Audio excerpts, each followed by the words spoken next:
Indonesia mengecam keras pengakuan sepihak Amerika Serikat terhadap Yerusalem sebagai ibu kota Israel dan meminta Amerika Serikat mempertimbangkan kembali keputusan tersebut. Pengakuan sepihak tersebut telah melanggar berbagai resolusi Dewan Keamanan dan Majelis Umum PBB yang Amerika Serikat menjadi anggota tetapnya. Ini bisa mengguncang stabilitas keamanan dunia. Ya tentu upaya bersama dan apakah itu lewat OKI, apakah itu lewat PBB atau lewat saya tentu. Tapi standpointnya Indonesia sejak kemarin, sejak diumumkan itu ataupun sebelumnya isu itu berada di pihak Palestina. Jadi saya kira sudah cukup jelas posisi kita dari sejak awal sudah keras. Kemudian saya sampaikan kembali kepada Secretary Tillerson 3 jam sebelum pengumuman itu dilakukan dengan sekali lagi menyampaikan harapan agar itu tidak dilakukan karena sekali lagi saya sampaikan kembali posisi keras Indonesia dan bahaya dari pengumuman tersebut. Kita lanjutkan. Indonesia mencoba untuk menempuh jalur diplomasi lewat berbagai negara tetangga. Nah, apa yang menjadi modal Indonesia, Prof. Alexius, untuk kemudian menjadi sebuah daya tawar atau bahkan mungkin inisiator bagi perdamaian ini? Ya, kalau saja kita bisa mengubah pengumuman Trump itu tentu baik sekali ya. Artinya kita kembalikan lagi terbuka pintu untuk negosiasi dan tidak pakai kekerasan. Tapi apakah kita dipandang oleh Amerika Serikat? Tapi persoalannya adalah bahwa itu sudah menjadi undang-undang, itu pertama. Ya.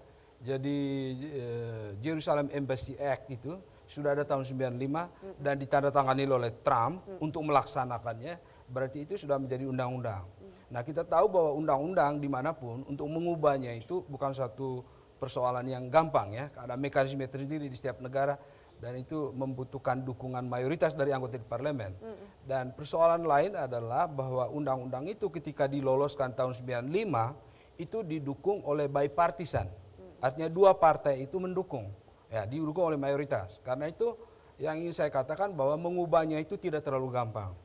Kemudian yang kedua adalah usaha Indonesia secara bilateral itu juga kelihatannya tidak realistis. Mengapa saya katakan demikian? Karena kita berhadapan dengan satu negara yang besar, Amerika Serikat ya. Katakan tadi seperti kata Pak Hanafi, oke kita serukan boikot produk dan segala macam. Kita lihat lagi skala perdagangan kedua negara, seberapa kuat Indonesia untuk menghentikan itu. Apakah itu mempunyai dampak yang signifikan?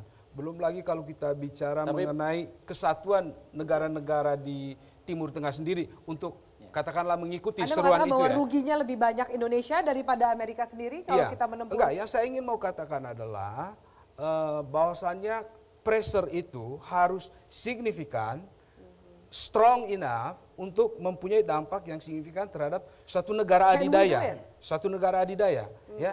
Jadi kalau itu hanya satu pressure negara secara individual, itu sangat tidak signifikan dan there's no impact. Ya, saya kira keputusan apapun Amerika dalam level domestik sekalipun punya undang-undang yang sudah sah, mayoritas disahkan dan sekarang dilanjutkan oleh Trump untuk diresmikan secara terbuka, kan dia juga harus tunduk pada hukum internasional. Gitu. Kita saja punya undang-undang mengenai perdagangan, kalau tidak tunduk pada WTO, maju sidang kalah gitu, dan itu berkali-kali. Dan Yerusalem itu menurut resolusi PBB itu statusnya internasional, tidak bisa dikuasai oleh Israel gitu.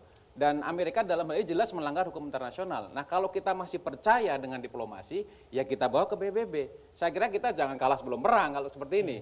Yang kita lawan memang Goliat nih ya, tetapi saya kira kita punya kemampuan untuk menggalang persatuan dunia Islam, menggalang persatuan Eropa yang punya sikap yang sama keras terhadap Israel dan juga terhadap Amerika. Jadi saya kira ini harus kita manfaatkan sebaik mungkin. Kita mesti punya optimisme karena yang kita bela ini adil dan benar.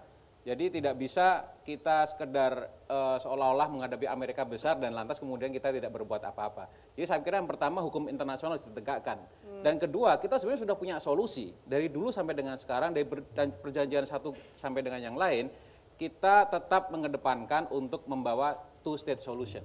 Nah, kalau kita mau berunding lagi membawa Israel, Palestina dan honest broker yang lain, ya, kalau kita masih menganggap Amerika sebagai honest broker, ya kita kembali berunding. Duduklah kemudian Ya, di meja. bahas mengenai perbatasan, bahas mengenai keamanan, bahas mengenai akses terhadap air, ekonomi, kemanusiaan. dan pengungsi. Gitu. Jadi masih banyak hal yang perlu diselesaikan, tidak membahas hanya Yerusalem. Oke, baik. Poin yang juga sering ditekankan adalah Indonesia sebagai negara muslim terbesar di dunia. Itu menjadi modal yang cukup. Iya, di samping itu ya saya ingin mengatakan gini. Saya khawatir ya bahwa Amerika ini walaupun anti teror, tapi dengan demikian ini menyemai teror-teror baru gitu. Dan ini bisa juga terpancing atau pancingan. Kita ingin ya mendesak dengan cara diplomasi, hukum seperti katakan teman-teman tadi. Tapi emosi umat Islam di Timur Tengah udah lelah sekali diacak-acak oleh kekuatan luar, terutama Amerika. Ini kan mempertegas Trump ini bahwa Israel itu negara bagian dari Amerika, atau Amerika dikuasai oleh Israel kan, terserah dari sisi mana dilihat. Tapi dengan demikian ini sungguhnya keputusasaan, kemarahan mereka yang sudah punya bakat radikal itu nggak bisa dibendung. Jadi kalau nanti di mana-mana muncul gerakan-gerakan teroris, bahkan berbagai diplomat atau kedutaan Amerika nanti sasaran, ya jangan disalahkan. Tentu saya tidak setuju seperti itu. Tapi karena Trump memulai, ini sulit nanti untuk menjadi sebuah reaksi keras. Iya gitu. Nah oleh karena itu ini perlu tadi satu penggalangan pressure lewat satu PBB dan juga negara-negara lain seperti misalnya blok dari Rusia dan sebagainya. Saya memang ya berharap walaupun skeptis ya apakah dunia Islam ini bisa didengarkan solid. Saya juga ragu, tapi paling tidak saya sebagai orang Muslim Indonesia ya saya berharap gitu. Siapa tahu bahwa ini menciptakan satu gelombang protes membela Palestina yang cukup didengarkan. Mas Onim, tapi apakah kemudian support, dukungan selama ini untuk Palestina dari negara Islam dan lain-lainnya dirasakan oleh warga Palestina? Iya, jadi perlu saya tambahkan terkait statement Pak Komarudin tadi bahwa sikapnya Trump ini akan membunuh diri sendiri. Karena memang saya masih mahasiswa di salah satu universitas di Gaza, saat ini saya masih mahasiswa dan libur untuk Indonesia. Saya bergaul dengan para profesor di sana dan pakar hukum, mereka mengatakan bahwa kita lihat nanti ke depannya apa yang dilakukan oleh Trump ini akan membunuh dia sendiri dan akan mengangkat kekuatan kita di Palestina. Ternyata kejadian seperti itu. Jadi saat ini kan dunia semuanya bergerak. Dan yang kita lihat pengakuan Trump ini cuma beberapa negara yang menyetujui. Itu PBB menolak, Jerman menolak. Bahkan sampai ke tingkat negara-negara Timur Tengah pun mau, walaupun beberapa hari yang lalu ada isu bahwa salah satu yang memberikan dukungan adalah dari negara Arab, tapi ini belum final ya, karena memang saya mengikuti kabar dari Timur Tengah. Terus saya tambahkan berkaitan dengan Zionis dan di Israel itu ada Yahudi, ada Zionis. Nah Yahudi ini mereka adalah asli yang tinggal di tanah Palestina dan menolak pengakuan Trump. Mereka berada di pihak Palestina. Sedangkan Zionis ini mereka yang maju ke medan pertempuran.